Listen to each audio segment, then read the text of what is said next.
Hi-ho, hi-ho. It's back to podcasting we go. Oh, my God. Every week. I think you were singing last week when we started, too. No, dude, I don't remember what happened like 10 minutes ago. I just remember, like, I've already had a full morning, and now we're doing the podcast. Like, I've already had a day, and now I'm podcasting. That's your choice, and man. it's not even, it's like, it's 1 o'clock. Well, no, it's 12:33. It's Saturday. That was your choice. Yeah. All right, well, listen, man, it's great to get back up flying again. You're not flying. No, not flying in the. Your feet never left the ground. No, my feet did not. My heart did though. I don't even. For everybody listening, I fly model airplanes, and it's been a while, but now I'm back to a regularly scheduled flight program. Even with the parks closed, we found a flying field, so I have a little Padawan that I'm training in the art of model airplane flying and aviation, and. So we've been going out there every other week now, and now we're turning it into more of a weekly thing until the parks open, which, based off the last couple days here, they may be sooner than later. I was surprised the parks aren't open already. In the state of Florida, I'm surprised everything isn't open already. Especially with our governor. Well, it's. I was watching him put that mask on upside down or sideways or whatever he was doing. How about Gettleman and the draft? Just in an empty room all by himself, and he puts the mask on right after the. Oh, I was making. Okay, well, hold on. So the Giants, is it the Giants GM? Oh, yeah, it was Giants GM. Like every other draft room, every other coach, it's people, it's multiple people Kids, in the room. It's you know. yeah, because it's all your family. It's people you're living with, anyways. It's not like they were they were in the offices, you know. And then this one dude in this giant room. Giant, no pun intended, but he played. It had vaulted ceilings, though. It's crazy. It was a but you'll understand that too in a second. Giant room, him behind a desk. The camera's 100 feet back, so you can tell the room is enormous, and no one else in there. And he's wearing the first shot he was putting on the mask, and then every other shot of him he's wearing the mask. And so I'm on the group messenger with you guys. I look at mostly just making fun of it because Anthony's a Giants fan, going, "You're fucking guy, what an asshole!" There's nobody there, blah blah blah. And and then day 2, they're like, "So if everyone's wondering why he's wearing a mask, it's because he's fighting cancer or just beat cancer, so his immunity's way lower, so it's an extra precaution." And I'm like, "Oh, time to feel like an asshole." Who's the asshole now? And they said that was his attic. And I'm like, that's the biggest, nicest. That looked like a first floor room. Dude, listen, that's like the slyest a humble brag the entire draft. There's just you look, because we're watching him in that room and we're just thinking that might be just one big ass bedroom that he just has, because he's a fucking GM. He's he got money. That's his fucking attic. Right. Jesus Christ! It would be the coolest man cave of all time if it had anything in there. Anything. It was sparse as fuck. It's funny though, because they've been setting this up for weeks, and it was crazy because you see the people that have a setup. You were just making fun of Ron Rivera. Ron Rivera. It's like if you had a in Florida, you have the tiled floors on the first floor.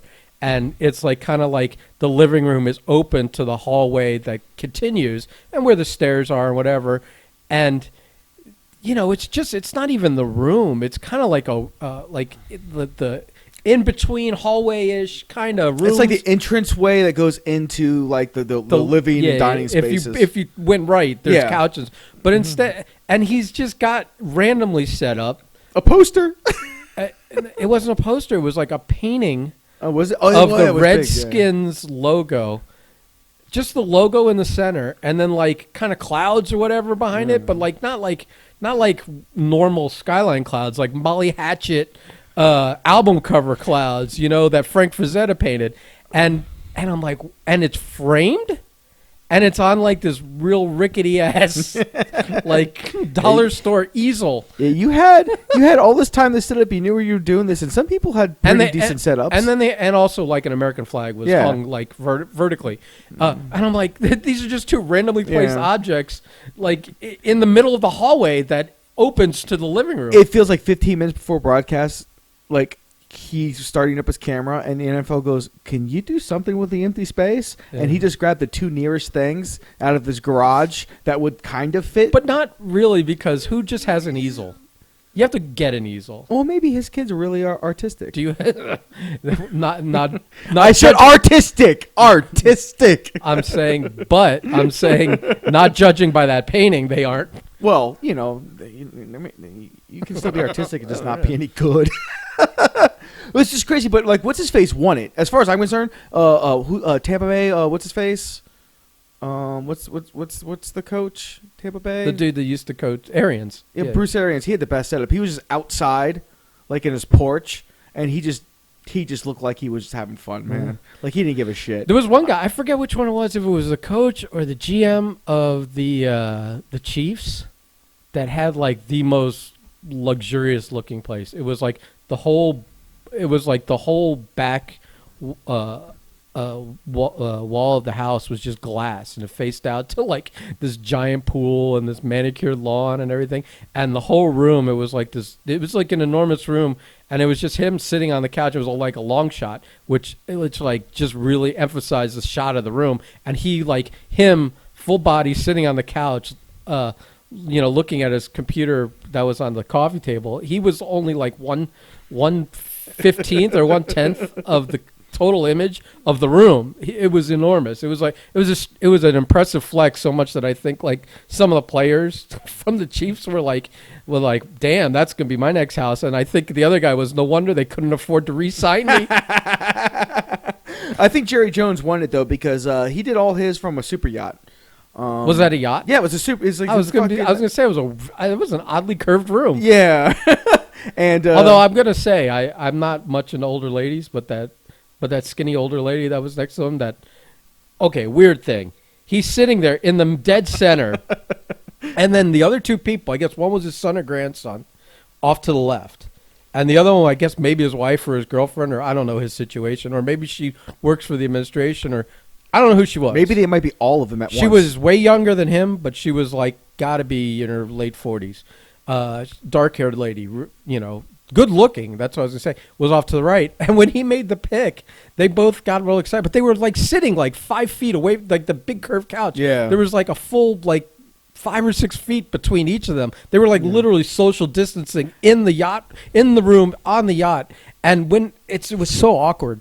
Like when they made the pick, they were like kind of tried to congratulate him, and she came over and like did this awkward thing where she didn't hug him and she didn't touch, and then even the grandson just kind of did this awkward like patting on his shoulder. Yeah, thing. And I'm like, what is the dynamic in this family?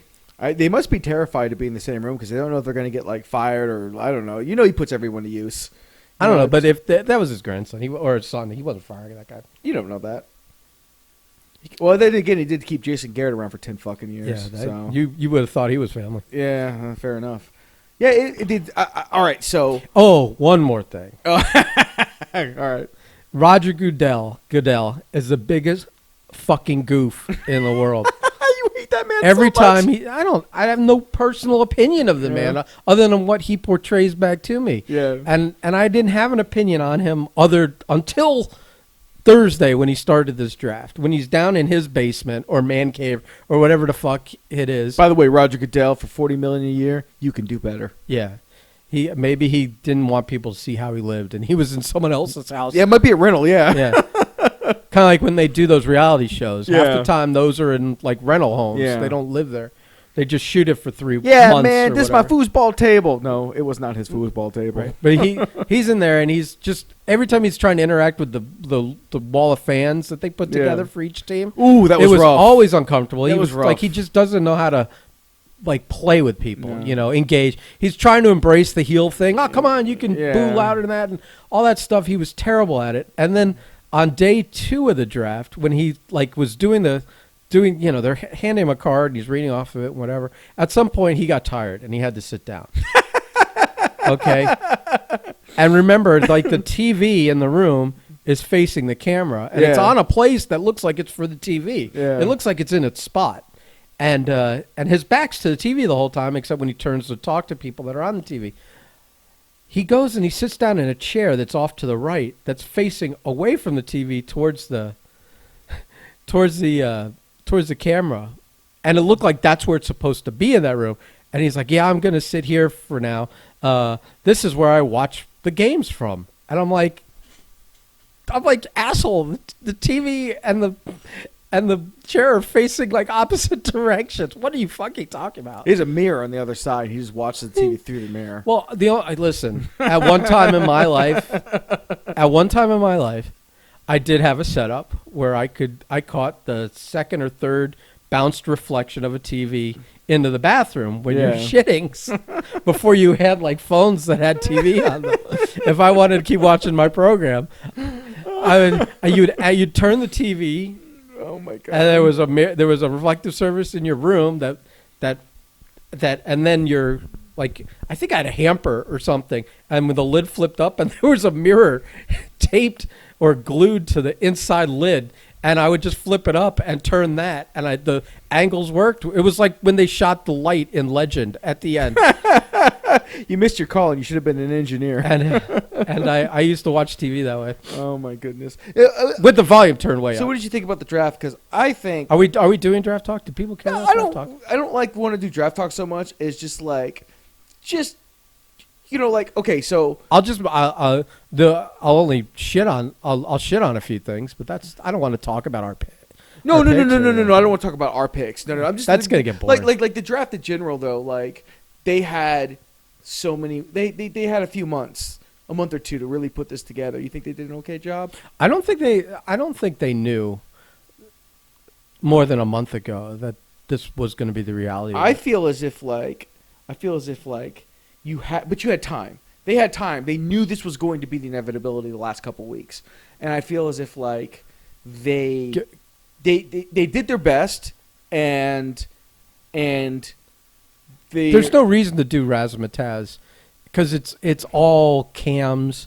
It's all like it took like 35 minutes to get to the first pick, man. Well, that's production issues, and I don't remember in last year's draft if they spend the first half hour doing Gaga and then go to the. It's true because I don't think we've ever really watched the draft like this before. Right, this is all new, and it's the highest rated one, so who cares? They're like, who cares? Nothing else to watch. Right, that's the thing. There's nothing else to watch. There's no other sports going on. There was nothing else. The only thing to watch. I mean, on Thursday it was nothing. Yeah. On Friday at least there was like some wrestling and maybe some, I don't know, some other movies or something. But and I won't give him too much.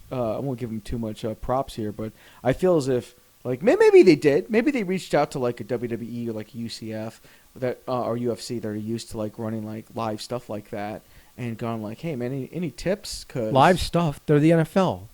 No, but like a draft like this, like setting it up the way they did, I don't know, it feels and like the weird pauses. Here's the thing that was really getting me. Like everything else I understood was, I mean, look. If I had to listen to, look, I made the joke in the thread. I was like, if this was a drinking game over how many times you take a shot every time they say the word essential or hero or something like that, bro, you'd be dead before Roger Goodell even got on the screen. Yeah, well, I mean, but again, it's the NFL and they do that kind of that service all the fucking time. Right. So it's one thing. But what got me was every time you'd announce the pick, there was a delay, so they would go to like the pick's room and family, and they're just chilling. Like, I felt like we never got that reaction. We never or rarely got. Whenever they cut their camera, I felt like it wasn't the live feed. Yeah, exactly. It was weird. Well, and I understand that you don't want to cut to, because I know that that right before they make the pick usually, or right as they're turning the pick in, they're contacting the player. Yeah, so they know. So they know before they hear it on TV. And so they can talk to them, whatever. And, of course, they don't want to show you a person getting a phone call right before the pick's in because they want Goodell to be the one that tells you the pick. So you don't get that. But then you could show that reaction right after when he announces it. It seems in the room. There was some good like in-room things going on. Oh, bro, when what's-his-face shut down his girlfriend when trying to take his phone, I popped like a motherfucker. That was awesome. And I like the next day they're like, no, it wasn't even like that. And it's like, nah, man, you got to let that go because that happened. His girlfriend, he had two phones. He was on one and she grabbed the other one out of his lap and he quickly, but not in a like knee-jerk reaction, just calmly just took it back from her and gave her the no and gave her the look and she had the awkward issue going on there, and then when she turned to look away from him, kind of towards the camera, she had a real awkward face going on. She had the I forgot my place face. Yeah, kind of. Ben, you got a body in your bed? No, that's a pillow. Oh, okay. Listen, it's not my body. I don't care if you fucking kick the shit out of it. It's up to you, buddy. You don't want to give. I didn't want to give away the location of today's. We just podcast. moved to the. This is like the first time we've moved the podcast, like the first evolution of movement. Well, I moved it to the bedroom. Yeah. Because I had it set up in here when I called Anthony on Wednesday for his furlough files. And did we make that decision to call him today? See if we get a few little content over the other day's activities. You mean off of what you guys talked about on Friday? Correct. Yeah, I told him we might call him. So it would be funny if we didn't. But He's just sitting at his phone. he wouldn't. He'd probably. No, he's not that kind of person. He's off being fat somewhere. Listen, Listen, we all know what it is now. He knows. He's already taken ownership over it. Once he realized that he still has girls throwing themselves at him, even at his enormous size. Well, our TikTok boys, he's getting Burt Kreischer famous in his head. Yeah, just in his head though. Yeah, in his head. Once he can stop seeing his dick though over the belly flap, I think he'll get back into shape. I don't know. Maybe not though. I think this time it'll take a health scare. Like one trip to the ER, where they say like, yeah, Or maybe he falls and he can't get back up. he gets stuck somewhere. like in a rail car or something. As it goes, I think it's time. He's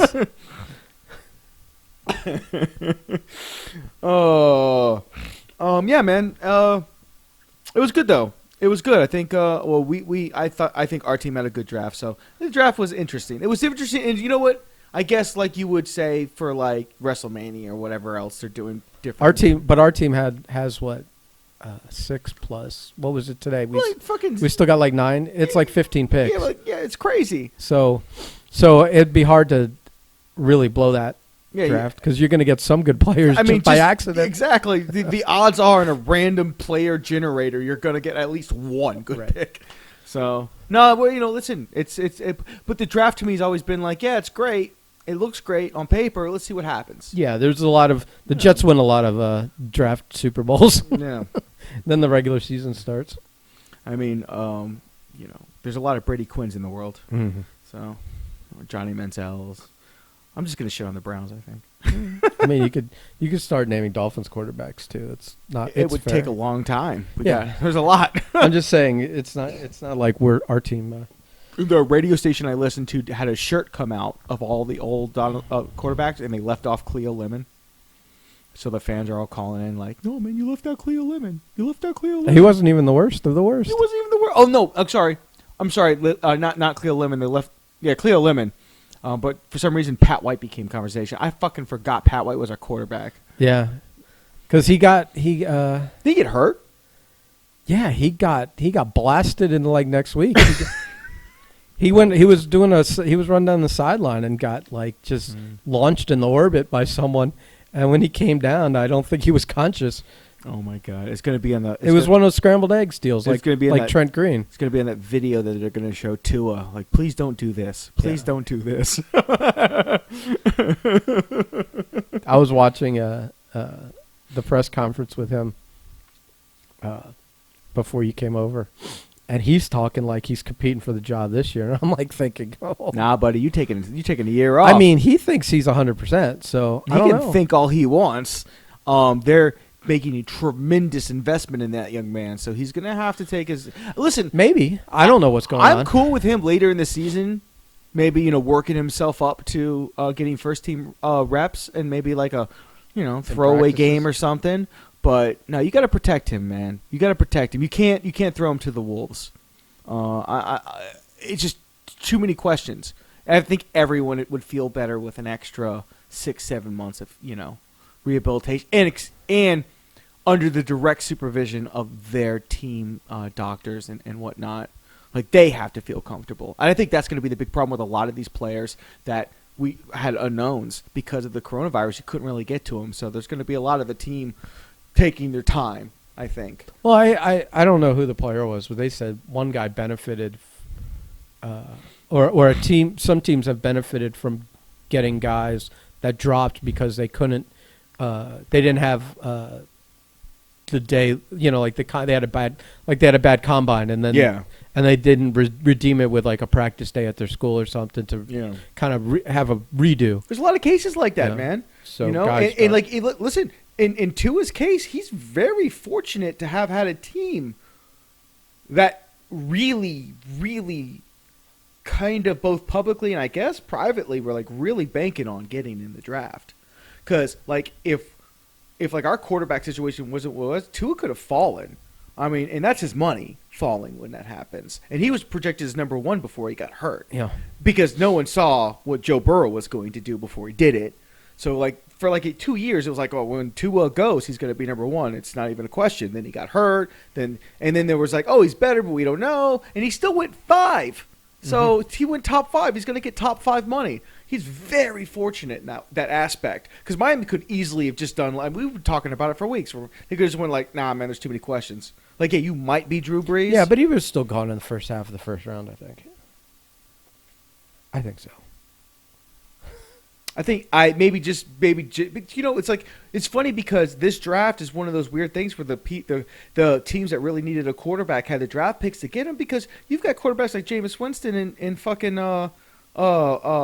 Cam Newton that they might sit out this year. There's no real place for those guys. They'll be somewhere. I mean, only if they get picked up only if they get paid enough in their minds to be a second option because that's what's going to happen. No. Yeah, there's a long time between now and the regular season, and even in the first 2 weeks. I mean, in both in preseason and the early in the regular season, you're going to have injuries. Someone's going to go down or something. Yeah. Someone will go down, and you'll will get blown away by a hurricane, and we'll have to replace him. Yeah, I think he's from Hawaii. He understands about those storms. He's got that volcanic shit too. You never know. He's island tough, so. It's just his hip that's brittle as fuck. Right. Yeah. Oh shit. Well, so while we were working Friday, you were on some other group messenger. Oh my goodness. Laughing and whatever while I was okay. Me and Jeff were sweating in the bushes and and I overheard some of it. I wasn't a party to this. I'm glad I wasn't to this group chat, but okay, so God, it's almost been 20 years. Right? Yeah, it's almost been 20 years. Since the big FOW Future of Wrestling show at the Davie Rodeo Arena 2002. I can't fucking remember. So there was, give a little. But, okay, so this was like 20 years ago. This is before I started wrestling. I was just kind of started training. Like, just kind of like would fuck around in the ring kind of way. And they were on a big show. Future of Wrestling, and of course here down in here in South Florida, was the biggest thing going for a few years at least. And the promoter, Bobby Rogers, ran a big ass show where he had the main event was Abdul the Butcher, Kevin Sullivan, Dusty Rhodes, and Terry Funk, and a 4-way fuck fest. I've heard lots of stories about that. I was holding up for money, all kinds of stuff. I got all your answers, buddy, because I was in all those conversations, all those results. It was funny because when they started this chat the other day, because they're going to live stream it, and I guess with commentary, I don't know what the fuck they're trying to do. And by the way, since everything happened yesterday, there hasn't been any movement in that thread, so who the fuck knows? I don't know how that's going to go, and if we have any more information about that, we'll pop it up for everybody. But the idea would be my portion would be giving insight on the behind the scenes stuff because I did a lot of the production work for that show. I set that show up. Is this going to be a full shoot, or are you guys protecting some? I ain't protecting fucking nobody, and that might be where they think there's a problem, where they might not think there's a problem, but there's going to be an issue because, bro, I don't give a fuck. At this point. Everyone's on the table from the perspective that I saw it, the reality that I saw it, because I don't sugarcoat that shit. I saw some fuck shit in those locker rooms that I'm not gonna name names, but I've seen some fuck shit in locker rooms. Well, And there's people out there that have that get a lot of love and respect that they're kind of garbage. So, that day will come. I think we'll work up till we get any kind of like viewership before I start shitting on the wrestling business. But for this particular show, it was a big show. It had about over 3,000 people. I mean, we filled up the Rodeo Arena. It was a big night. Like, I started that production on that show work at like midnight, 1 in the morning, and I was out by 4 in the morning. Terry Funk tried to kill Dusty Rhodes with a fucking truck. A lot of fucking crazy shit happened. That night? Oh, yeah. So, just real quick, we'll bring AJ on to talk about it. But one of the things going into the match was is Terry wanted to use a pickup truck, or he wanted to hit Dusty with a car. And we ended up, like, was it that day or the day before? Bobby ended up paying a dude cash. Like, I forgot the amount that it was, but it was like between $2,000 and $5,000 cash for this truck for Terry to run over Dusty with. And, I'm just getting in the business. So work shoots and all that stuff are still weird to me. When I think of Dusty Rhodes and Terry Funk, I still think of the crazy Southern like rivalry and all that shit. Bro, I legitimately was like... he bought the truck? He flat out bought the truck. But just to use? And then gave it back to the guy. Not to like wreck? No. Fucking Funk and Dusty broke almost all the windows out. Okay. Yeah. And then he gave it back to the guy afterwards. So the guy got like a free payday just to have someone beat the shit out of his truck. Some old truck he's trying to sell anyway. Right. It was like an old like pickup truck, and it was a stick shift. So, funny story is they're brawling all over the place. And by the way, when those four got in the fucking ring, it immediately turned into a shit fest. They're all over the fucking place. There was like 4 or 5 of us doing security, which was not enough. Dusty and Terry ended up by the truck. Now, flipping back just a little bit before we get back to it was Terry went back and forth. At some point, he wanted to do a fake retirement and have Dusty flip the truck on top of him and light it on fire. I feel like all his 18 retirements could actually fake retirements. Now, and like, here's the weird thing about this whole thing for me is like, I've been in the wrestling business, 20 fucking years. No difference between work and a shoot and all that nonsense and all that bullshit. I've pulled off plenty of them in my time. I kept going like, this can't be real. But he's talking to the promoter as if he really wants to have a car explode on top of him. And I don't think that you would have that conversation with someone giving you... I still to this day don't know if Terry Funk is legitimately crazy or not. Like, it seems like common sense. Of course he's legitimately crazy. I feel like... Wait, he wanted a car to explode. He wanted to do like a fake death retirement kind of angle. But to put the faith in like people running a wrestling show to do a controlled... He was asking Bobby, he was wondering out loud basically if we could pull it off. And Bobby asked me, he's like, how do you think we could safely flip a car onto Terry Funk? And I'm like, what? And I'm like, 19, 18 at the time. I'm like, what? And again, if one of my friends or another fan at a show, because at the time I had just gone from paying to going to the shows to getting into shows as production, doing that kind of work to pay my dues. So, like, I'm still greener than fucking grass. But I know that if a wrestling promoter, who at the time was running the most successful show in the state, was asking me about the, what do you think? How we do this? I don't know what the fuck. I'm like, is Terry Funk legitimately fucking nuts? Are they fucking with me? I don't know what is happening here. But yeah, it went back. Where we eventually got to the point where they wouldn't allow fire in the building. Mm-hmm. So we couldn't explode the truck.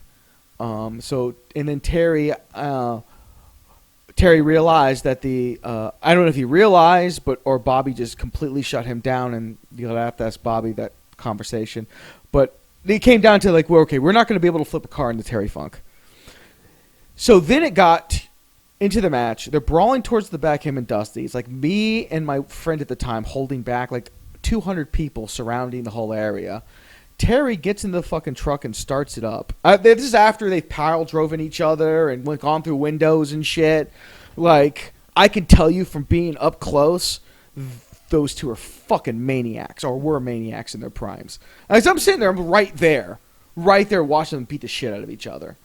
And then on the other side of the building, Abby and Sullivan are stabbing each other, okay? Right. So fucking, and, I mean, you got to be really comfortable with another human being to have the kind of fucking shit that they were doing, all right? And obviously it's Terry Funk and Dusty Rhodes. I mean, that's their entire careers hating each other. So it's phenomenal to be watching that. So Terry gets in the fucking truck and realizes he can't drive stick shift. Dusty's laying in front of the truck. So Terry gets out and screams, "Help me push the truck over, Dusty! Over this son of a bitch!" Gets out, and people start pushing the truck, and I'm sitting there, I don't even know what to do. I'm an 18-year-old kid, okay? I'm wearing a fucking Transformer shirt, okay? And I at that time, I was like $1.55 soaking wet as security. Wait a minute. Yeah. Like saying you're wearing a Transformer shirt as part of the description of qualifying yourself at 18. Yeah, I'm a little fucking nerd, Ben. I'm just saying I'm surprised you didn't wear one today. You have Transformer shirts. I do. Well, today I felt like I was fast. I'm just saying. I felt fast today. I'm just saying that you used it as like a qualifier for you being young. Well, it was look those overshirts they used to wear. They used those anime overshirts. I used to go to like the animation store in the mall. Yeah, fuck that. I still have them. So I had that on over my security shirt, and I'm $1.55 soaking wet. I'm not stopping anybody from doing anything. The cops aren't doing shit because wrestling's fake. Ha ha ha. Fucking Davie Hick pieces of shit. And at the time, they're all good now. You almost had a Bruce Santee. I almost had a Bruce Santee moment. And I'm not even half as crazy as Bruce, so we're not gonna go there. And they're like, I mean, it was nuts. So finally they couldn't push it or anything like that. They just worked around. I mean, they beat the shit out of that truck. And that guy got that truck back. He was probably like, "What the fuck did you do?" And we told him it was a wrestling match, but no one would think. Right. It looked like it'd been through a hurricane. What year was this?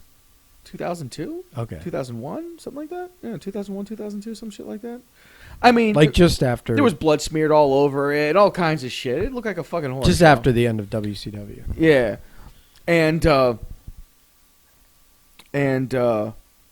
that show had a lot of crazy moments. Like when Sandman came out, won the hardcore title, walking through the crowd, and he was pouring beer down like children's throats and shit. Like a little kid, like Sandman, and just like fucking your kid. It's fucking, and I'm just standing there. There's a cop standing there. No one's doing anything. I'm like, sure, why the fuck not? It's fucking Hick Central. Let's do it. Let's go full retard. And that's what happened. It was a crazy, crazy, crazy night. Billy worked Norman. Scoot. I mean, it was one of those shows where it was one of those few indie level shows that delivered. Yeah.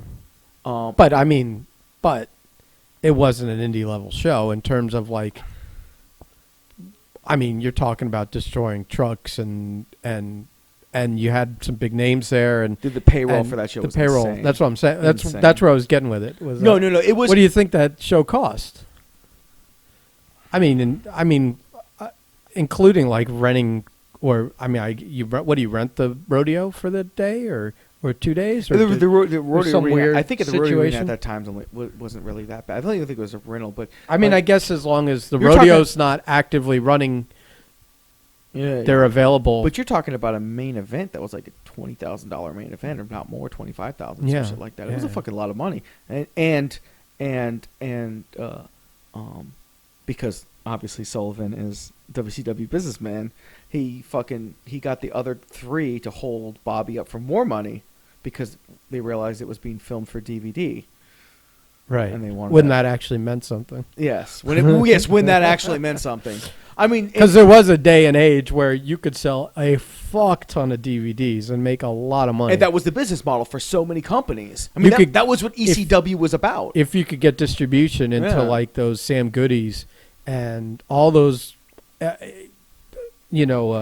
Buys and dude, I remember at Circuit Cities and just or even like the Walmarts or whatever, just even 2 DVDs per store.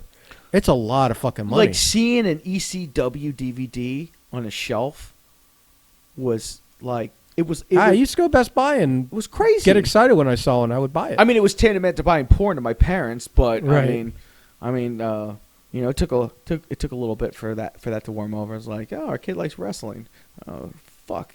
Oh, our kid's a wrestler. Yeah, oh God, he's gay, or whatever my dad thought. I don't know. They got over it eventually, though. I think when I started to actually look like the part. But yeah, no, it was a crazy show, man. So I guess they're doing. So the point is they're doing some kind of live stream, and I guess a retrospective. But is it a big? Was this a big show outside of the region? Is it on the map? Is it on the radar? I'm the wrong person to talk to. But I mean, I would have to say yes. I mean, you're talking like if you like who are those guys? Like the Meltzers and the Johnsons and all those fucking guys. Are they? If you mention the 2002 Davie Rodeo show in the main event, they would know of it simply because of the main event. Okay, I think that was the first time those four had ever been together in one ring. Yeah, that's what I'm curious about. Yeah, and that was a fucking like to be doing the retrospective of this and everything. Yeah. Is this like a? Are we in our own echo chamber with this? And does the rest of the world have no idea what you're talking about? I think it had reach. Yeah, I think it had reach, and then probably not near as much reach as some of the people involved would like to think. But you know what, though, this retrospective. Well, but like you said, the main event's still a big deal, and even if you put that out, on the internet with commentary and all that, I think people would be interested in that. So we'll see. We'll see what happens, because I know that the people involved, it looks like they're trying to make it really available. They're trying to do something with it. Yeah. So maybe it's Ring Warrior famous. Who knows? Wow, you just took a shot. I don't give a fuck. I've come to... I'm still waiting for my booking. Oh, come on now. Come on now. That joke's... it's the first time I've said it in the podcast. Never getting old. No, you said it last week. Did I? I think so. But all right, let's bring let's see, because he was in the locker room with the boys, so he has all those stories. I was too busy running around trying. I mean, we don't have to cover it all today. No. I'm just saying that we could talk about what you guys want to do. Oh yes, 100%. If there's a new reunion show. Hello. Hey, buddy. What's up? What's up, AJ? What's going on? What are you doing? Living the furlough life. I know. Tune in Wednesdays. Did you? What's going on over there? I hear a lot of activity. That was Nick putting his raising his shirt and jiggling his boobs in my face for some odd reason. Like a weirdo. You got some weird kids, man. Wait, does he have? Has he put on some weight in the furlough life, in the quarantine life? He works out every day. Oh, okay. So it's not tits. It's like right. Those are called pecs. Those are called pecs for people that aren't fat. Right. Yeah. No, he's skinny. I don't know how. He eats his metabolism. We don't have that anymore. Right. Well, a few of us don't. Yeah. Marco seems to be like a human garbage disposal and never gain weight. Yeah. Oh my god. So what's going on? What are you guys talking about today? We were just talking about. We were starting to dip our toe into the discussion of the Davie show. Oh. So I gave a short description of the show, what it is limitedly known for, which is the main event, and just kind of all the fun. I kind of dipped the toe in a little bit of some of the stories that involved around it. But I was trying to tell Ben when he called you. I mean, I said AJ's gonna have all the good stories off behind the scenes and with the boys because I was too busy running around with the actual production of the show. So I don't know any kind of crazy stories that happened behind the scenes and all that stuff until I found out later. But you would have a better firsthand account of stuff. Well, so I will tell you, take this for what you will. I don't remember a damn thing. I remember some stuff before. I remember my match. I remember a couple things behind, but either A, it's too long ago, or B, I was incredibly fucked up. So it could only be one or the other. It could be both. I mean, I think at our age, it's all fair. It's a fair combination of those three things. Right. So I will tell you this. I remember there's a couple distinct things I remember that like weekend. Okay, number one was we wrestled Christian York and Joey Matthews, and then if we won, we were going to wrestle Big Daddy Gonzo and JJ Kodiak. Go. Just who's we? Oh, me and Ricky Vandal. Okay. There right. we go. Okay. So the Vandals were going to wrestle twice, right? If we won, we'd wrestle again. So the night before, I get a phone call from York and Matthews had this chick with them. I'm assuming it was a rat. And I'm not assuming. I know it was a rat. So I get a call. They're out in South Beach, partying hard. Cool. Okay. I get a call the next morning from her, and she says, "Hey, you got to get here." I said, "Get where?" She said, "South Beach." She said, "They're both incredibly fucked up, passed out in the sun, and they're both burnt to shit." Oh my God. I said, "What do you mean?" She said, "I can't get them up. I got to get them up, get them sober, so for the show tonight." Oh, fuck, okay. But you're you're in Boca, right? Boca, right? I'm in Boca. So they're still roasting in the sun for another hour and a half for you to get down there? Easily. Because this is a Friday, or was this a Saturday? This was Saturday morning. So maybe it was an hour down. It was an hour. Okay. I would say an hour. So I get all the way down there. I get down there.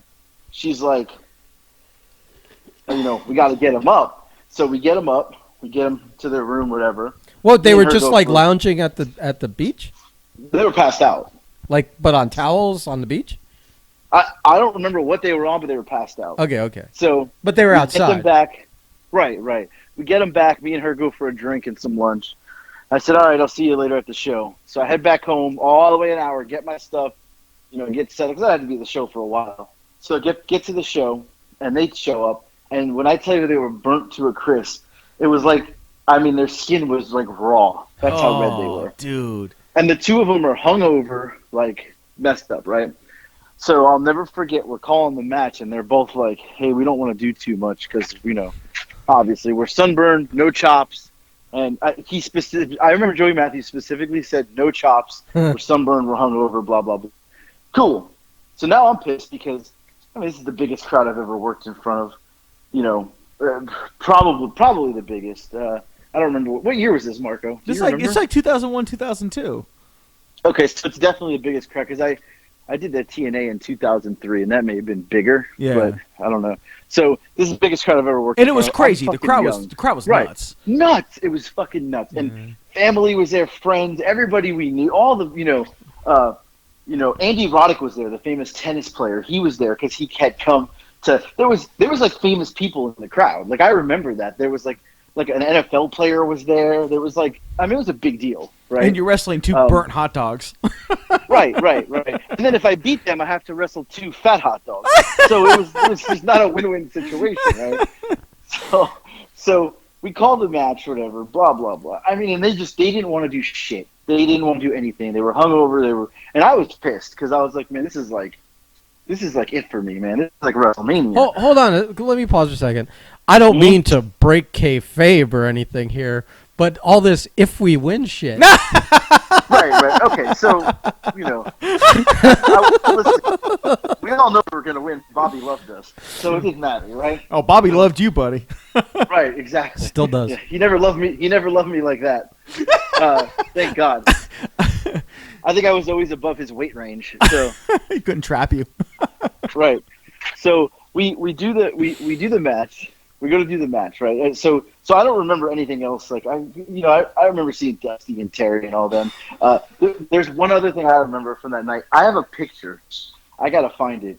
In the picture, it's me and Ricky and Jody X. She was managing us, I think, and we were kind of getting ready to we may have been next up, and we're warming up. And in the picture is Marco. In the picture, with this look of stress and what the fuck on your face, because I remember that day. I remember that day you were running around like a fucking lunatic, a madman. I was telling Ben before we called you. I started that day. I think I started 10:30, 11 that night before, and I don't think we left that building until 4 in the morning, 4 or 5 in the morning. Wow. Yeah. I remember you were in typical Marco fashion. It was like road rage, but in person. And you were rampaging. You were walking fast. You had your fucking tool belt on. You were a madman. I have a picture. And in that picture, I have to find it because your face is like pissed off. Like you could just tell, like, damn, he's pissed. I don't even remember what I'd even be mad at that point. You definitely So have to many- dig that I don't up. know. It was crazy though because that show had so many different elements because we did a lot of shows at the Rodeo Arena, but that show had so many elements that none of the other shows did, and Right. nothing was tested or run through or nothing like that. Literally, look, man, we did our best. I mean, definitely nothing was run through. I mean, he didn't realize he couldn't drive stick until he had to get in the driving. The only other time I'd been Jesus. that stressed when I was still doing that work for Bobby was I think it was a few shows later when you guys did the ladder match and I had to hotwire one of those lifts to get the rope Oh, I up. remember that. Yeah. I remember that. Wait, Yeah. why'd you have Get to? the rope up. Why'd you Yeah. have to hotwire? Because there weren't any keys to it, we needed to I get it remember done, and Bobby called the mayor, and the mayor said, "Well, as long as the cops don't catch you, do whatever you have to do." And because and again, for everybody that's wondering why the fuck a mayor would say that, it's the mayor of Davie. He was about as crooked as they come, and he already got paid. Right. He just didn't want to deal with anything, so he was Right. like, "Do whatever the fuck you want to do, just don't get picked. If you do, well, I don't know who you are." Never This saw call you this call before, never yeah. happened. Yeah, this call never happened. Right. So I remember getting that fucking thing up for the belt, and then, oh my god, that was. See, there were some crazy times in that, but yeah, that big show, man, with 3,500 people and all the fucking moving parts, and like, Right. me, Mike Blake, and really like fucking the rest of the Blake family, like we were doing a majority of all the running around Yeah. shit. Yeah, and, for and, sure. and fuck, man, that took a toll. I remember by the time that night's over, I'm like, oh my god. I remember because I was still paying my dues at the time. Like I hadn't even gotten in the ring really at the time, and I'm sitting there like, I hope everyone saw that. I hope everybody paid attention. I gotta find this picture because I would love you to have see it. this picture. I would love to This see look it. of just disgust on your face for some odd reason. Nobody knows why, but I don't know. I could have been pissed off at Lou. I could have been pissed off at the so I was camera gonna or say, something. I think it was something with Lou. Yeah. I almost remember. I have that. spent most of my adult life mad at that man Yeah. for some reason. Or another. Yeah, but listen, tread lightly. Him and Blake are super tight. I know. I had to throw that in there. I had to throw Super that in. Listen, it's hilarious because it's kind of true. All I know is that Right. like almost every post Blake makes, there's Lou playing footsies with him in the comments. Yeah, it's unhealthy. It's unhealthy. All right, so Wow. all right, So so okay, so we get to the match, right? Now they're hungover, they're sunburned, so they don't want to do anything. I'm pissed. So we do the opening spot, and they powder. And the opening spot was bullshit because they didn't want to do it, and they powder. So they're powdering, but they're powdering like way too long. They're outside the ring, they're fucking lollygagging, they're drunk and hungover, and they're sunburned. And I look at Ricky and I said, "Let's go get him." What do you mean? I said, "Let's go get him. We'll bring him back." Like, this is taking too long. We have another match after this. So we go out there, and what do you think the first thing I did was? chop him. I chopped the motherfucker in the back. Oh yeah. So he turns around, I chop him again. He goes, "I said no chops." I said, "My bad." I think I threw like two more, and then I threw him back in the ring. And the match went incredibly fast because they didn't want to Do anything because they they're didn't want to do yeah. anything. Right. Oh. So You felt in that moment how I felt working Craig. Oh, Craig's a hard motherfucker. I think to that's work. how people feel working Anthony now. What are you talking Right, about? right, It's the easiest. true. It's the easiest night to have. Yeah, Hey but- kid, you're going to a pizza box. Yeah, but Anthony spends the Eat a first couple half donuts. he spends the first half of the match around the ring. Right. Right. If you want a 5-star classic, kid, we're working the wrong guy. Working the wrong Right, guy. right, seriously. Right. So we get him in the ring. I get him in the ring. We do the match. We beat them, whatever. And then right away, Gonzo and Kodiak come out, who people don't know they're large men, like incredibly large. Both were over unathletic 400, men. probably. Right, and I said unathletic, but I take that back. They were pretty athletic for their size, like because that match it lasted 10 minutes or whatever. That second part, that part of that match was so much better than the one with York and Matthews. The first 10 minutes, like it was. I remember they attacked us, and then I hit Gonzo with something, and I remember I clocked him, like. Just clocked him. Probably a And- drop kick or something. I don't remember what it was. No, I think it was a forearm, and I clocked him, and he clocked. They hit hard, like because they were big dudes. They hit hard, and they were trained by Rusty. So you trained by Rusty, you hit hard, and it was like a battle. And the finish was I drop kicked off the top rope the chair to Gonzo's head, and I remember like feeling his head through the chair because it was like I was coming down like a missile. Yeah, and he's a big dude. He took it 1, 2, 3. It's over. Crowd goes ape shit. It was awesome. That was the first time you guys won the titles, right? I don't remember. It could have been. I think it was like the big moment for you guys. It could have been because it was all building up to that. Right. It probably was. Yeah, because Gonzo remember. and Kodiak were the heels. So yeah, it probably was. Right, they were, and they were. That match, that 10 minutes with them two, was one of the probably the most top 3 moments I've had. It was so much fun because the crowd, the energy, and they weren't bad for 2 big guys. It was everything meshed so well in that 10 minutes. It was like perfect. You got their big show effort. Right. I think Flex was their manager too, which is Flex is awesome. Like no matter if anybody doesn't know Flex Magnum, that man he's probably like 82 years old, but he looks like he's still 52. You wouldn't even know. He still wrestles, and he's still the only person I've seen take down an entranceway as fast as I've ever seen before. Flexzilla is a wonderful, wonderful, wonderful image, and I wish we had filmed it. Right. But yeah. So yeah, shit, man, that's right. Heck, see, I'm remembering all this shit too because so many pieces were left out because I spent most of my time because my responsibility was setting everything up for the main event, and I spent a lot of my time trying to figure out how to explain to the police when Terry Funk was covered by a fucking a flipped over pickup truck, and he did try to flip it, by the way. Man, I forgot to leave that. They got fans involved and everything to try to flip the fucking truck. It was a fucking nightmare. It was a complete nightmare. Wow. I still don't know if that man legitimately wanted to die that night or not. I just don't know. And I was so new to the business, but he would talk to Bobby as if he had a fucking death wish. So as far as I knew, Terry Funk was a crazy. He always did. Yeah. Yeah. Always. Even when they talked on the phone a couple times in the car and he was on speaker, and I was like, man, does Terry Funk want to die or what? Like, see here, there you go. It's not just me.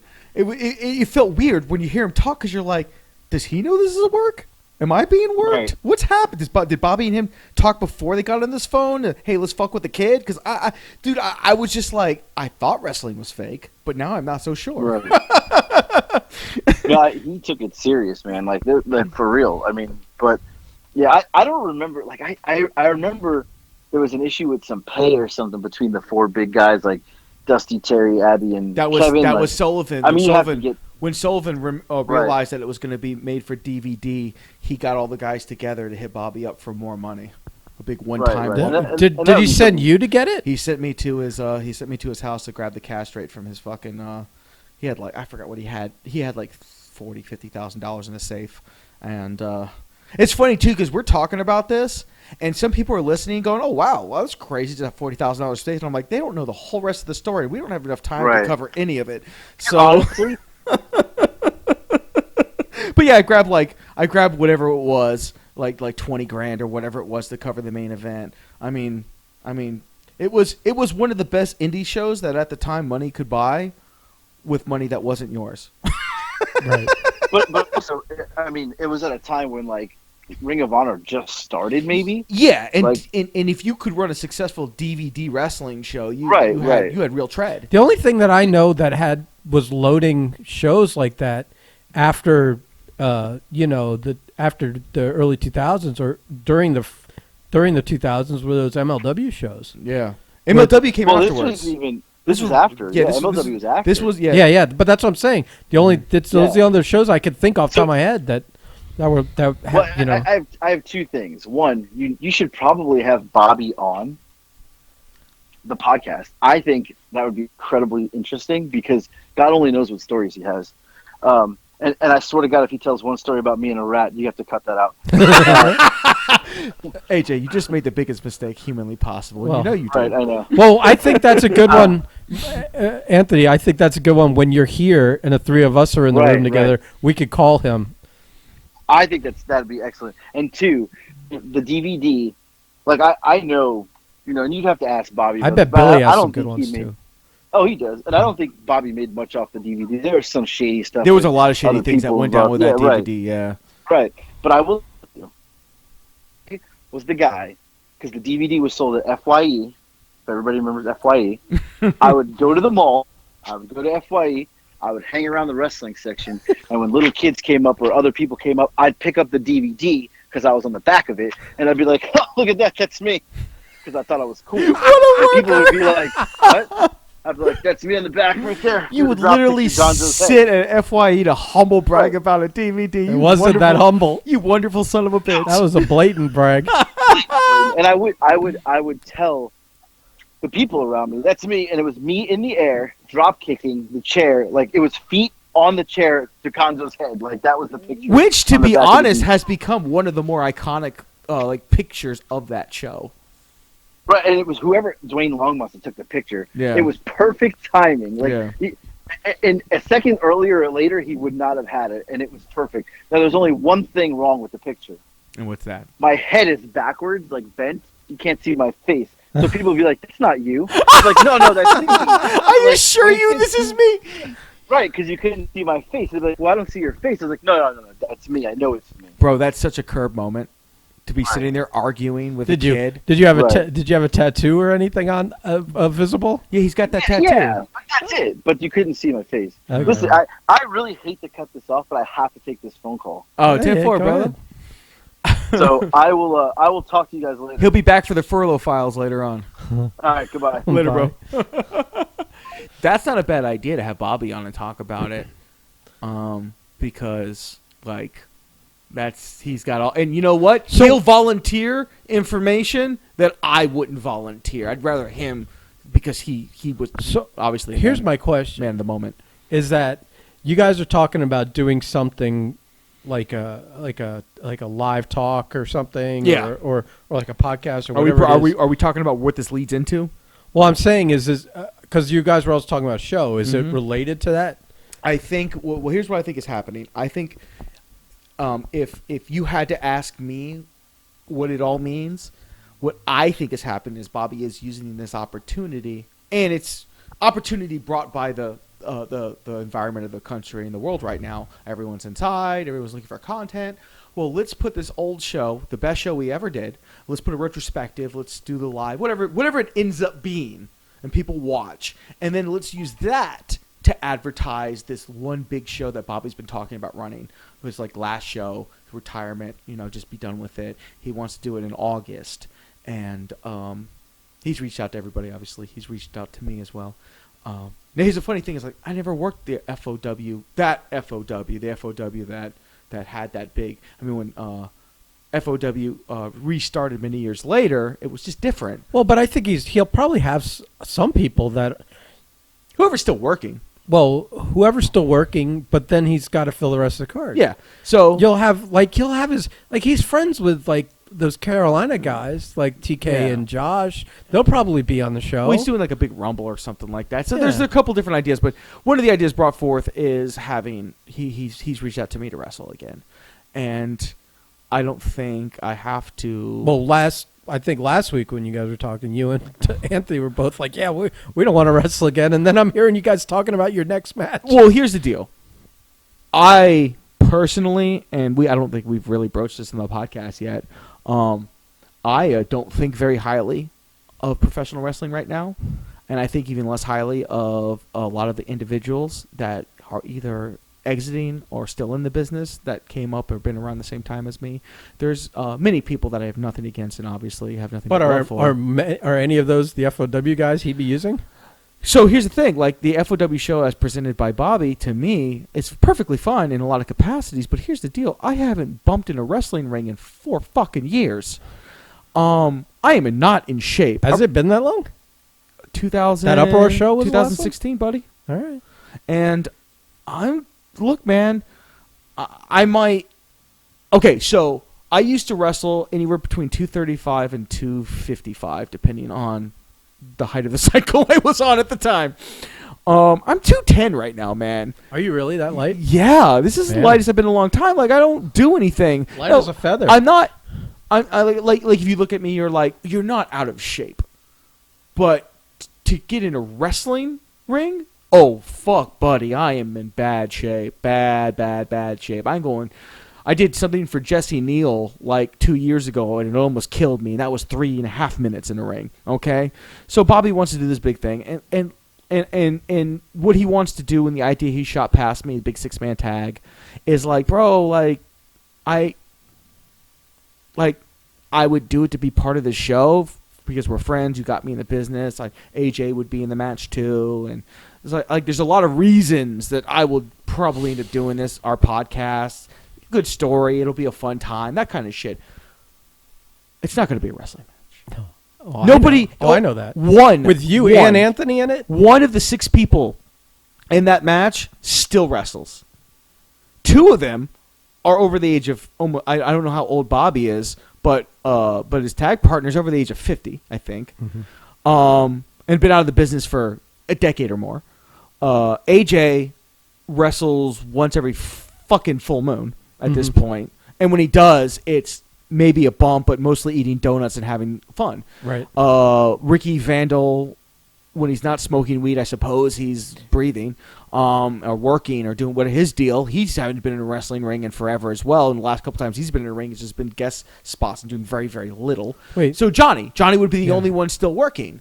And Johnny is apparently doing every push-up and squat there is to do in Costa Rica right now or wherever he's at. And good for him. I mean, I wish him nothing but the best. I love Johnny. But what I'm saying is, like, what the fuck does he want in a match with 5 other people? None of them have – only one of them's bumped in the past decade. Well, just to be part of the reunion. And just to see everybody. And we're not – just like I would – just like if I assume you. Yeah. Same thing. Just to see the match is going to be shit. Yeah. I think everyone would know that. Like, if we all got together and put our best effort forward, it would still be shit because we're all fucking out of shape and we don't belong in a ring. Right. Like, it would take me... This is how I explained it to Bobby when he first shot it to me. I go, Bobby, I don't want to tell you no. And I'm not saying no. But I am saying that it's going to take a tremendous effort because I don't like to go out there and do shit. Like, at this point, if people found out I'm going to have another match... They're going to think that I'm going to go out there and do the Sean Prime gimmick. Bro, I'm not doing that shit, man. I'm not angry at the fucking world anymore. Well, I am, but not in that capacity. You literally broke eye contact with me. Yeah, I say can't, that. I know. I am angry at the world. I'm always angry at the world. But the world just evolves. Yeah, it's all evolved to where, like, I don't want to go back to doing all that shit. I really don't. And if I did, I'm doing it my way. You're asking me to be in a ring, like, it's going to be shit.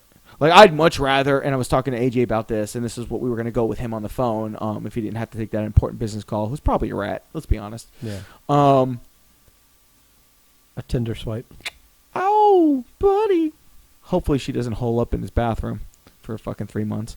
But, that's a story for another day. That's a story for another day.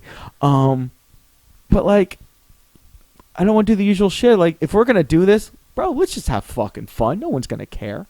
Like, this is just going to be an excuse for all of us to get together like old times one last fucking time and have fun. So let's fucking have fun. So, like, I'm like, let's just go, and I say it a lot. It's one of my favorite phrases. Let's just go full retard. Let's just, like I was telling, AJ and I were talking, it's like, let's just have like a donut eating contest that ends in one of us being like weekly choke slam through a fucking poorly made donut table. Or, you know, let's... Table of donut boxes. Yeah. Or, you know, like I was telling him, like, we should both wear like the same, like, donut pajamas we found on like Wish or something and get mad at each other in the ring, like, hey, I'm dressed like, no, it's my... Then, you know, and then just go off on that, maybe come to the ring eating half a pub sub. I mean, just ridiculous nonsense because the quality of the wrestling is going to be terrible.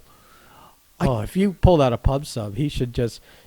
someone should just go, whoa. This isn't a blueprint show here. Yeah, this isn't a blueprint. I got your blueprint in my fucking pants, you sons of bitches. I'm sorry. I don't really know if I mean that. The proprietors of certain promotions that we maybe talk about are fans of mine, so it never booked me. So it's all right. Look at you, your it's legs right. bouncing. I know. It's a weird thing. If I didn't, you're glaring at me when you said it's all right. If I didn't hate people the way that I hated them, but still have like the passion and fire behind of it, like, oh man, God, I would have loved to be like, hey man, we want to do this with you in August. Like, take that time to get in shape. It's going to be a great moment. Instead, it's going to be like, hey, we're just going to go and have fucking fun and do Gaga and shit, which is just as good. But like, listen, I would like no reason at this point to kill ourselves for one match to go out there to and go not crazy, yeah. have your 3 boxes of Publix donuts a week. You know what I mean? Bro, let's do it. Yeah, Let's do it. Can I out eat AJ in a donut eating contest?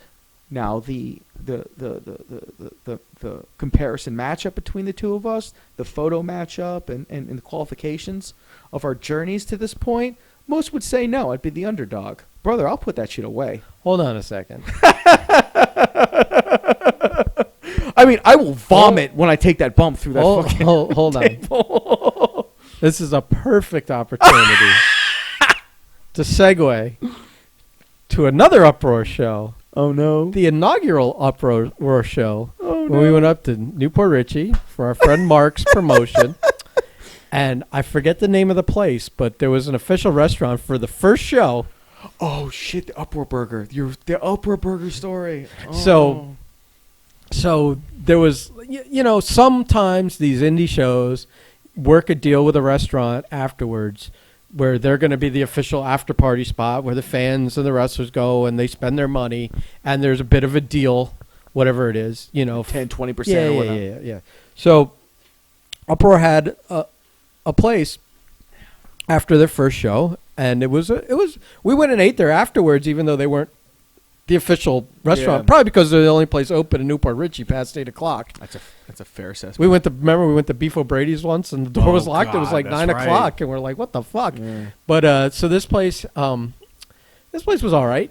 And the first they had something called the Uproar Burger, which was like 8 pounds of food, right? 6 pounds. 6 pounds. 6 pounds. I have a photo of the burger somewhere, but Yeah. these giant burgers with all the toppings on these giant buns. And what was it? Also tater tots or something? Yeah. Oh no, your choice of potato on the side. Right. And it was like I think I ate like half Okay. of a burger. Well, if we're and gonna tapped out. if we're gonna tell the story, so what happens is the show's over. None of us are. We just know that it's an after party and it's at this place. Right. So there's like 14 of us at a table. Right. Derek, all the Derek, boys. Aaron, all the boys. Yeah. And Jude. And they have the Uproar Burger, and we quickly all realize that it's specially made for the show. And the deal with the Uproar Burger is it's like what $16.99 or whatever the fuck it was, but if you finished it, it was free. Right.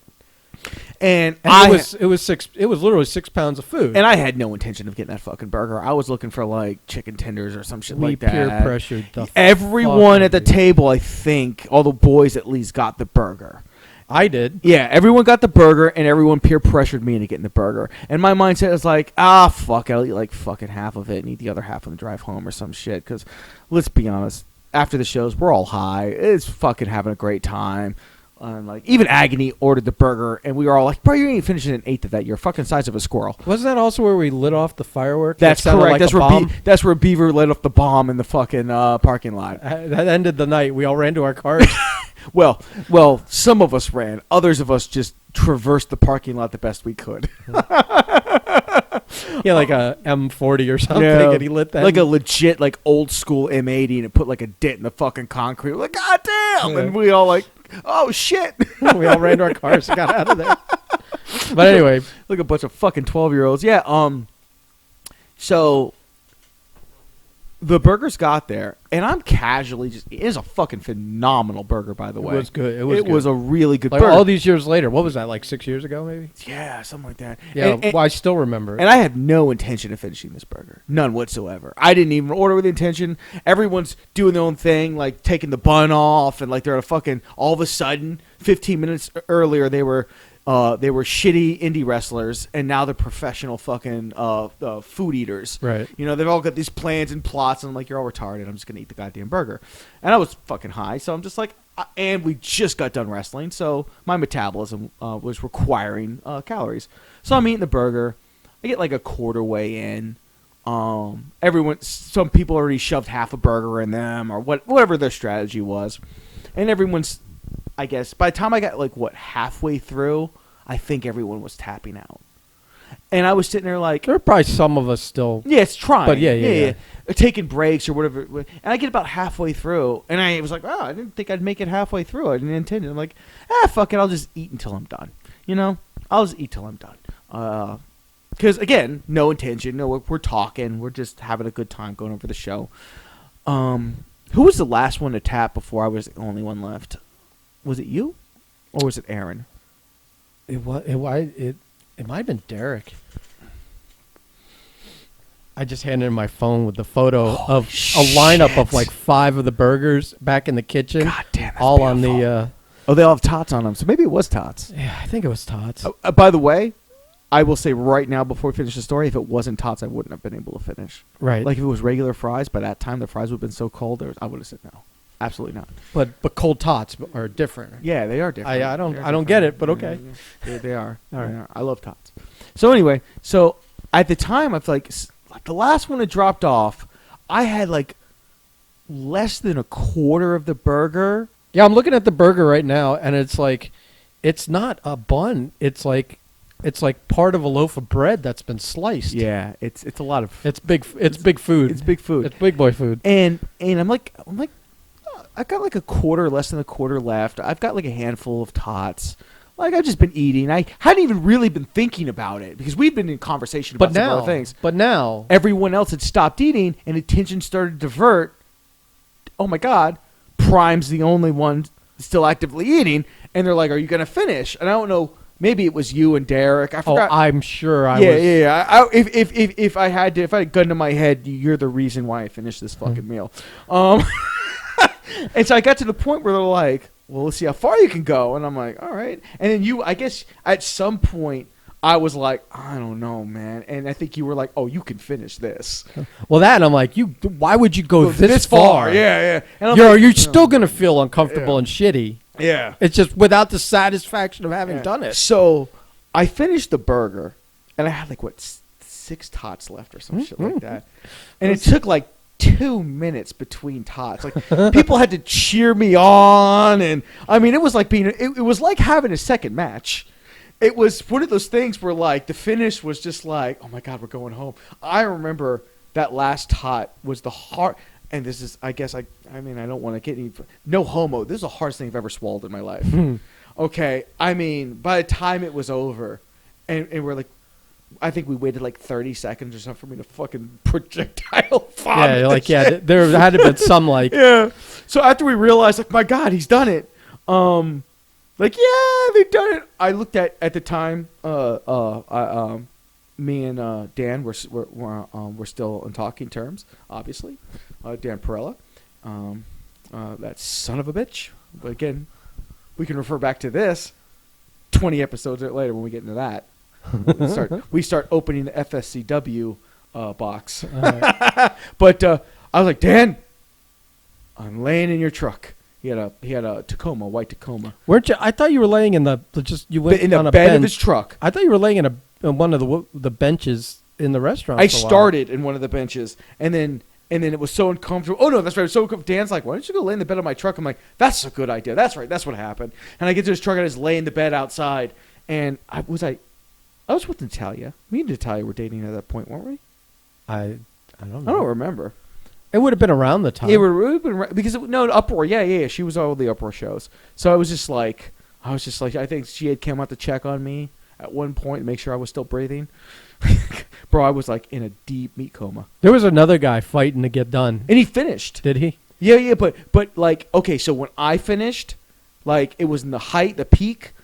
Everybody was cheering me on. Everybody was still there. Yeah. When he finished, like there were 3 people left in the restaurant, and he was just sad and lonely in the bench all by himself. And he finished, and no one cared. No one. Jude popped for him. Yeah. I remember Jude popping for him, and I was like, bro. The staff was basically just waiting for him so they could go home. Because I remember when it happened, I walked by, and I'm like, that's got to be the worst feeling in the world to go through that hell and have no one care. Oh. Like, I would never have done that if it wasn't for you guys cheering me on to do it. I would have stopped well before that shit. I may have finished the burger because, like, God, it was fucking good. And I was just like, I never wanted to stop eating it. But I would never have finished the tots. Right. 100% would not have finished. Oh the no, tots. I was going to be ruthless with you. Yeah. For months if you couldn't get it done. Oh, if I had come down to like 3 tots and stopped, Right. Ben, I would have stopped showing. I'd have changed my name. I'd have moved to Arizona. I know better. And it's funny because the guys that would have given you the business over were all the ones that tapped out. All like the ones that halfway tapped through. out. All the way. Because like it's not an exaggeration. Every worker fucking ordered that burger. Yeah. And I just remember going like, you stupid sons of bitches. None of you are going to eat. You're just going to waste fucking $20. And I'm sitting there and I'm like, I'm just going to order some chicken wings. No. And then everyone fucking got on my ass. I'm like, oh, fine. I did not want to do this challenge. And I ended up actually fucking winning. It was it's almost like the Let's Make a Deal where like I was not excited to go on Let's Make a Deal. I wanted to go on Price is Right. And I won Let's Make a Deal. Right. And I guess that's another story for another day. Well, we told that one. Oh, yeah, we did. Oh, yeah. You fucking Stoner, yeah. drug addict. No, I'm not an addict. I can quit anytime I want. I'm not going to, but I could. Oh my God. Yeah. So all I remember afterwards was I think I drove, or no, maybe I was driving your truck. I was passed out like 5 minutes. No, you were in the seat next to me. Oh, that's right. I was hurting. And you were groaning for 4 hours on the way back. That's You were like right. curled up into a ball. You were miserable. Did you? I mean, with the Crohn's issues, did you fucking have to take a shit at the restaurant, or did you not? Or did you ride home with that full burger in you? Because I know with them taking out half your intestines, food only takes about 3 minutes to pass through you. You know what? I think I went home with that shit, man. I don't think It sounded like it because literally, I think my body went into like auxiliary mode. Like Yeah. I was just on standby for 'Cause about 4 or 5 hours. because no matter how high of a speed limit you want to maintain, that's still a 4-hour Yeah. drive home. It's And like- you were either, at least for a good chunk of it, you were just either passed out or in a ball groaning. Because of that experience, when I watched like Man vs. Food, I was like, that man must hate himself. Yeah. He must hate himself. I think they're just built. There's no way you can they're built enjoy. differently. You They're built can't differently. enjoy that much food, man. No. Let me tell you something. The only other way I could equate it was when I was like really, really, really in a program, and like Drew pushing me really hard too, where I was almost to the point where where you start fucking blending your meals because you're just tired of chewing. Like just the act. Well, because of you're chewing. eating so much. You're Yeah. eating, yeah, exactly. You're eating so much. But I got done on those last couple tots. It was the most unenjoyable experience of my life. Yeah. Is eating those last. And 3 you've done tots. some miserable shit in I your have life. done a lot of miserable shit. So it was just like, oh man, I would not recommend going that route, but it was an experience. Well, that I've done 2. you have done. You have done 2 I have eating done challenges. 2 eating challenges. I've won one, and You're 1 for 1, I'm man. 50. I'm 50%. Yeah. Against women. Well, whatever. Listen, I think that one would have given you a run for your money. Oh, 100%. She's a fucking. We need to have her on. She's a beast slayer. We need to Oh have her yeah. on. If it not even just to recap and reminisce for the Now she's pizza challenge, I need some police stories. I need some squad car stories from her. the safe BSO stories. Yeah. Yeah. That's good stuff. Yeah, no, absolutely. I think AJ's right. We should have Bobby on to talk about the old FOW because he's got some great stories. Some fantastic stories. I think 2 people that would have great stories for us to have on this podcast are Billy and Bobby. Yeah. Not just for that FOW show, but Yeah. just in general. Just Although in I general, think Bobby's may get into the realms of can we air this? Can we go, do we have to bleep names? What are we going to do here? I can't wait for that. I mean, everyone's in trouble. Everyone's in trouble. But I'm letting everybody know, like, when it eventually does happen, I'm not going to fucking censor shit. I mean, you could post censor it, but if I'm going to name names, I'm going to be right behind my word. No, I'm not telling anyone not to say anything. I'm just saying it may not get through the filter. Like I'll say things off, and example here. Lou Spector's a living piece of shit. There, I've said it. But he knows that, and if he were to hear that, he'd go, like, that's spelled all right with what Prime thinks of me and how I feel about him. So no. But he also he has embraced that characterization of himself, and he likes to be the heel. He likes to be the living piece of shit. So Yeah, he's good. he likes to play it up. So Yeah. It's a gimmick for him at this point. I just don't want to say stuff like that too much because I don't want to. We've got certain members of the Breakfast Club that still look for bookings. Well, We'll see. I think that might be one of the few reasons that we're still that and viewership. I want an audience when I burn these people to the fucking ground. It's because it's gonna happen. Sir, it's listenership. Oh, listenership. I said viewership. Yeah. Oh, okay. Several times. Right. We need a goddamn fucking video camera in here just so the verbiage runs right. We'll work on that eventually when we have a space. No reason to. This is a good podcast. It was all right. I think so. It was a little. I was getting a little worried about the draft talk because But I think it's like we should have we should have made fun of Anthony's Giants though, and I should have told him about the same thing that we shouldn't have been shitting on him. The guy's got some kind of cancer. He's been fighting. Man, it really does make you feel like a piece of shit after that. It did. really does. Well, no, well, listen. Yeah, for about 30 seconds, I felt terrible.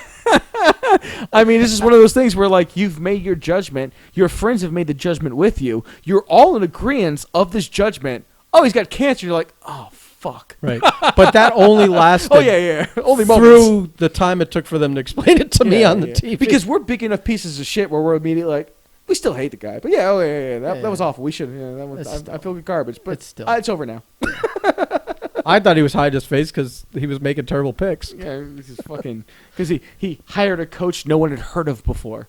Right.